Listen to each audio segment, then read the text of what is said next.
Hello दोस्तों, आप सबका स्वागत है हमारे अपने यूट्यूब चैनल श्लोकर्स एकेडमी में। जैसा कि मैंने पिछले वीडियो में आप सबको श्रम विभाजन और जाति प्रथा पाठ का अर्थ बताया था।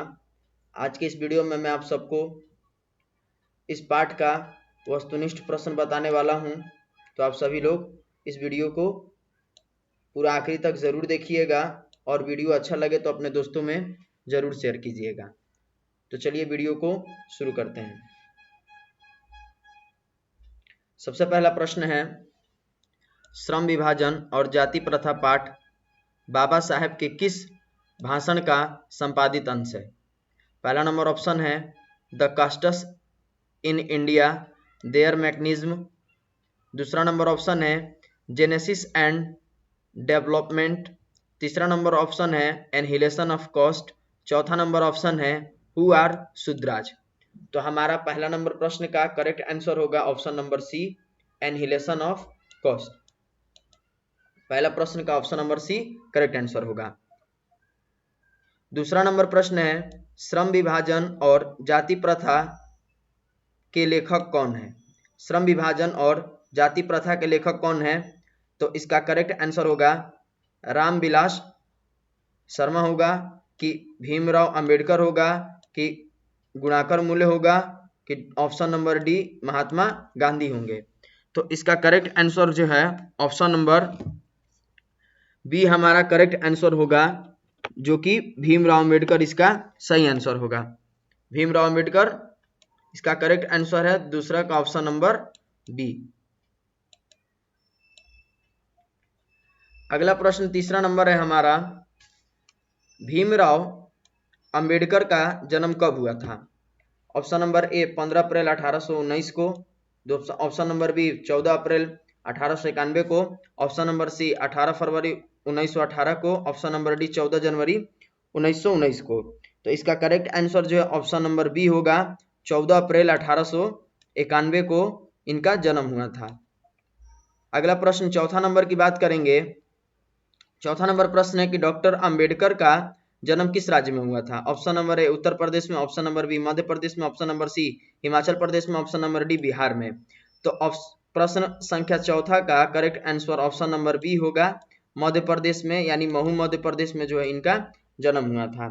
चौथा का आंसर ऑप्शन नंबर बी। पांचवा नंबर प्रश्न की बात करेंगे। तो पांचवा नंबर प्रश्न है हमारा कि भीमराव अंबेडकर की मृत्यु कब हुई थी? भीमराव अंबेडकर की मृत्यु कब हुई थथी? ऑप्शन नंबर ए जनवरी 1965 में। ऑप्शन नंबर बी दिसंबर 1956 में। ऑप्शन नंबर सी फरवरी 1914 में। ऑप्शन नंबर डी मार्च 1865 में। तो इसका correct answer option number B होगा, भीमराव अंबेडकर का निधन दिसंबर 1956 में हुआ था।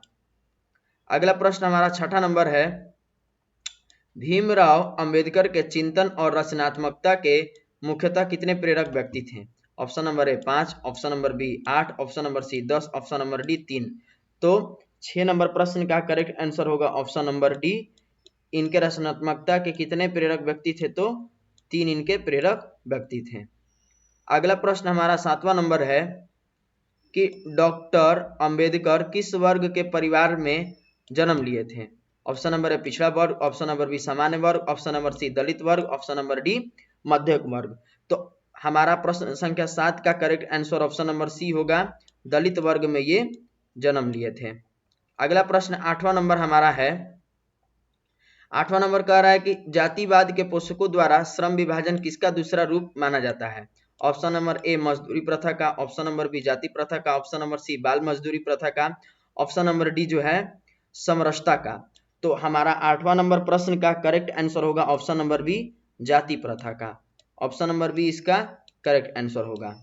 अगला प्रश्न हमारा 9 नंबर है कि जाति प्रथा किस प्रकार का श्रम विभाजन है?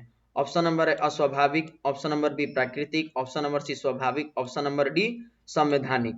तो 9 नंबर प्रश्न का करेक्ट आंसर होगा ऑप्शन नंबर ए अस्वाभाविक। जाति प्रथा किस प्रकार का श्रम विभाजन है? तो अस्वाभाविक। 10वां नंबर प्रश्न की बात करेंगे। तो 10वां नंबर प्रश्न है हमारा कि जाति प्रथा के अनुसार श्रम विभाजन का आधार क्या है? ऑप्शन नंबर ए मनुष्य की रुचि का, ऑप्शन नंबर बी रोजगार सृजन का, ऑप्शन नंबर सी पैतृक पेशा का, और ऑप्शन नंबर डी कौशल क्षमता का। तो 10वां नंबर प्रश्न का हमारा करेक्ट आंसर होगा ऑप्शन नंबर सी, पैतृक पेशा का। 10 नंबर प्रश्न का correct answer option number C, पैतृक पेशा का होगा।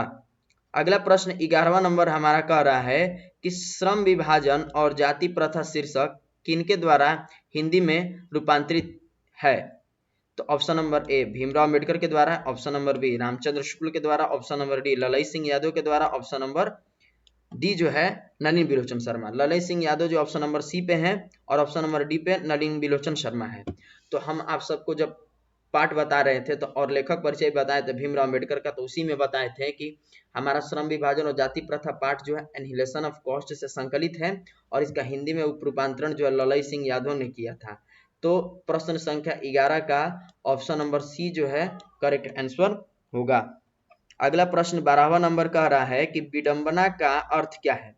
विडंबना का अर्थ क्या है? तो ऑप्शन नंबर ए उपेक्षा, ऑप्शन नंबर बी उपहास, ऑप्शन नंबर सी अवलंबन, ऑप्शन नंबर डी आडंबर। तो 12वां नंबर प्रश्न का करेक्ट आंसर होगा ऑप्शन नंबर बी उपहास। इसका आंसर ऑप्शन नंबर बी होगा। अगला प्रश्न की बात करेंगे हम लोग। अगला प्रश्न कह रहा है कि सच्चे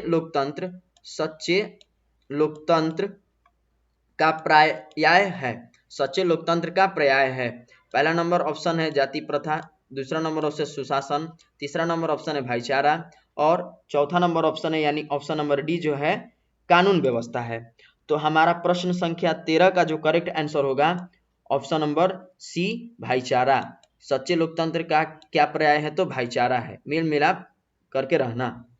अगला प्रश्न 14वां नंबर है हमारा कि बाबा साहेब अम्बेडकर संपूर्ण वाङ्मय नाम की पुस्तक कितने खंडों में प्रकाशित हो गई है? यानी बाबा साहेब अम्बेडकर की संपूर्ण वाङ्मय नाम की पुस्तक जो है कितने खंडों में प्रकाशित हो गई है? तो इसका ऑप्शन नंबर ए 22 है, ऑप्शन नंबर बी 48 है, ऑप्शन नंबर सी 21 यानी 21 है, ऑप्शन नंबर डी जो है 20 है। तो 14वां नंबर प्रश्न का करेक्ट आंसर जो है ऑप्शन नंबर सी होगा, यानी यह 21 खंडों में प्रकाशित हो चुका है। अगला प्रश्न 15वां नंबर है हमारा कि लाहौर का वार्षिक सम्मेलन कब हुआ था? ऑप्शन नंबर 1935 में, ऑप्शन नंबर बी 1936 में, ऑप्शन नंबर सी 1835 में और ऑप्शन नंबर डी 1836 में। तो हमारे प्रश्न संख्या 15वां का correct answer option number B होगा 1936 में। 1936 में लाहौर के वार्षिक अधिवेशन में या सम्मेलन में ये अपना भाषण दिए थे या देने गए थे।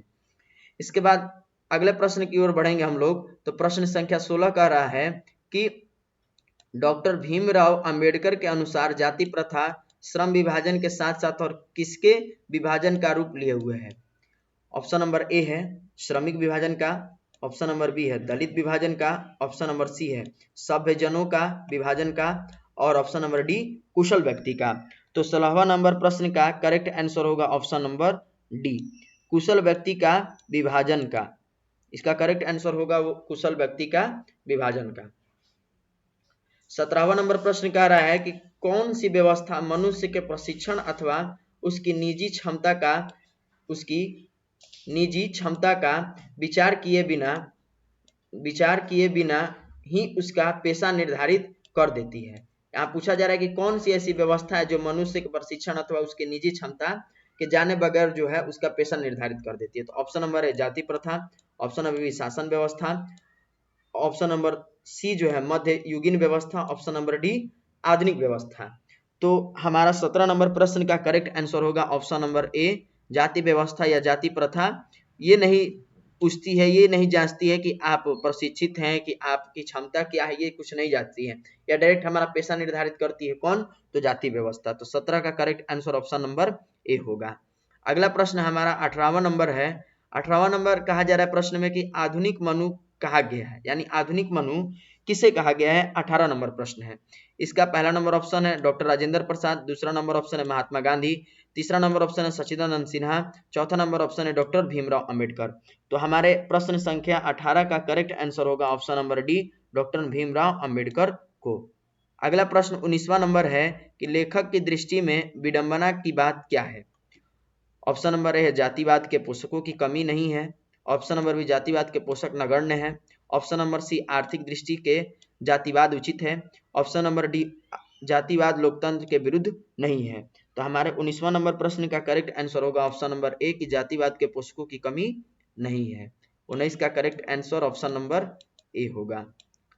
अगला प्रश्न 20वां नंबर हमारा है कि लेखक की दृष्टि में आदर्श समाज कैसा होना चाहिए। ऑप्शन नंबर ए है जिसमें स्वतंत्रता, समता और भारतीयता का भाव हो। ऑप्शन नंबर बी जिसमें सभी धनी हो। ऑप्शन नंबर सी जिसमें सभी पढ़े लिखे हों। ऑप्शन नंबर डी जिसमें सभी स्वस्थ हों। तो हमारा 20 नंबर प्रश्न का करेक्ट आंसर ऑप्शन नंबर ए होगा, यानी जिसमें स्वतंत्रता, समता और भ्रातृत्वता का भाव हो, वही जो है भीमराव अंबेडकर की दृष्टि में वैसे व्यक्ति ही आदर्श समाज में हो सकते हैं या आदर्श समाज की कल्पना कर सकते हैं या बना सकते हैं। तो 20 का करेक्ट आंसर ऑप्शन नंबर ए होगा।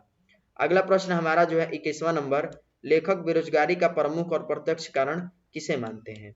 ऑप्शन नंबर ए अशिक्षा को, ऑप्शन नंबर बी जनसंख्या को, ऑप्शन नंबर सी जाति प्रथा को, ऑप्शन नंबर डी जो है उद्योग धंधों की कमी को। तो प्रश्न संख्या 21 का करेक्ट आंसर जो ऑप्शन नंबर सी होगा, जाति प्रथा को जो है प्रत्यक्ष और प्रमुख कारण माना गया है बेरोजगारी का। 22वां नंबर प्रश्न हमारा है कि डॉक्टर अंबेडकर ने किस पत्रिका का संपादन किया।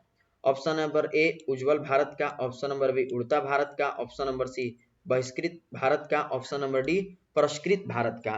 तो हमारा प्रश्न संख्या 22 का करेक्ट आंसर होगा ऑप्शन नंबर सी बहिष्कृत भारत का। ऑप्शन नंबर सी इसका करेक्ट आंसर होगा।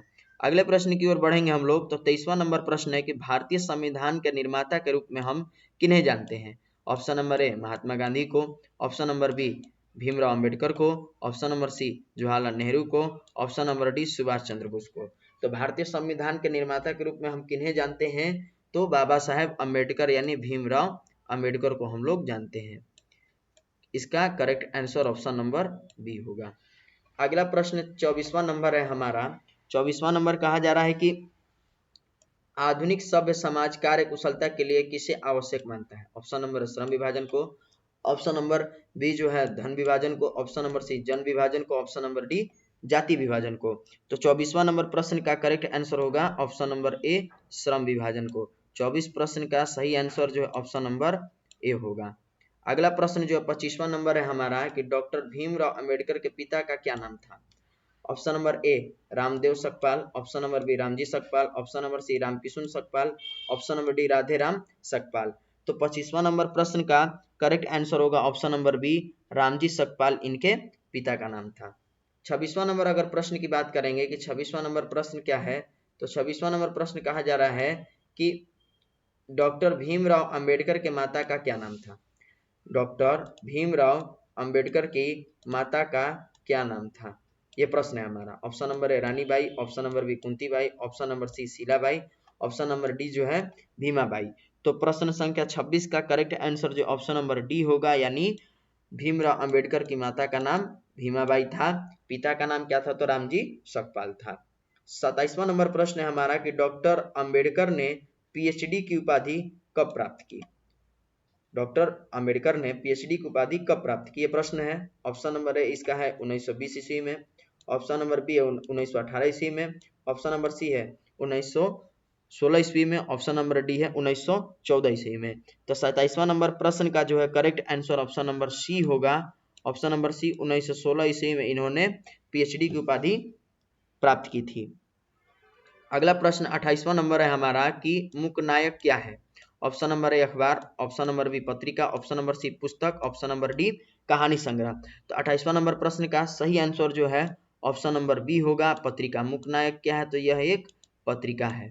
अगला प्रश्न हमारा 29वां नंबर है, बाबा साहेब यानी जिनको भीमराव अंबेडकर को का विख्यात भाषण इनमें से कौन सा है, यानी भीमराव अंबेडकर का विख्यात भाषण इनमें से कौन सा है। ऑप्शन नंबर है भारत भक्त ऑफ कॉस्ट, नकेल के प्रपद्ध, एनहिलेशन ऑफ कॉस्ट, और चौथा नंबर ऑप्शन है इनमें से कोई नहीं, यानी डी नंबर ऑप्शन है इनमें से कोई नहीं।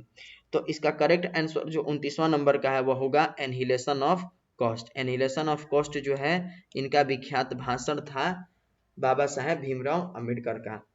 30वां नंबर प्रश्न हमारा है। 30वां नंबर कहा जा रहा है कि भीमराव अंबेडकर ने निम्नलिखित में से किसकी रचना की। भीमराव अंबेडकर ने निम्नलिखित में से किसकी रचना की थी।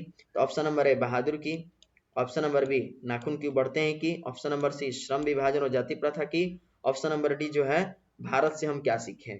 तो इसका करेक्ट आंसर जो होगा 30वां नंबर का ऑप्शन नंबर सी होगा, श्रम विभाजन और जाति प्रथा। भीमराव अंबेडकर ने कौन सी रचना की? तो श्रम विभाजन और जाति प्रथा की। बहादुर किसी और की रचना है। नाखून क्यों बढ़ते हैं? वो नलिन विलोचन कह रहे हैं। नाखून क्यों बढ़ते हैं? ये हजारी प्रसाद द्विवेदी की रचना है। भारत से हम क्या सीखे? मैक्स मुलर की रचना है। तो ये अलग अलग लेखकों के द्वारा लिखी गई रचना है। तो इसमें करेक्ट आंसर जो हमारा श्रम विभाजन और जाति प्रथा भीमराव अम्बेडकर के द्वारा लिखा गया है। तो यह टोटल 30 ऑब्जेक्टिव था। आज मैं ये टोटल VVI 30 ऑब्जेक्टिव आप सभी को कराया, आप सभी के बीच में मैं लेकर के प्रस्तुत हुआ। अगर आप सभी को यह वीडियो अच्छा लगा होगा तो अपने दोस्तों में जरूर शेयर कीजिएगा और हमारे चैनल को सब्सक्राइब कीजिएगा, साथ ही बेल आइकन को प्रेस कर दीजिएगा जो लोग नए हैं, ताकि उन तक हमारे नए नए वीडियो पहुंच सके।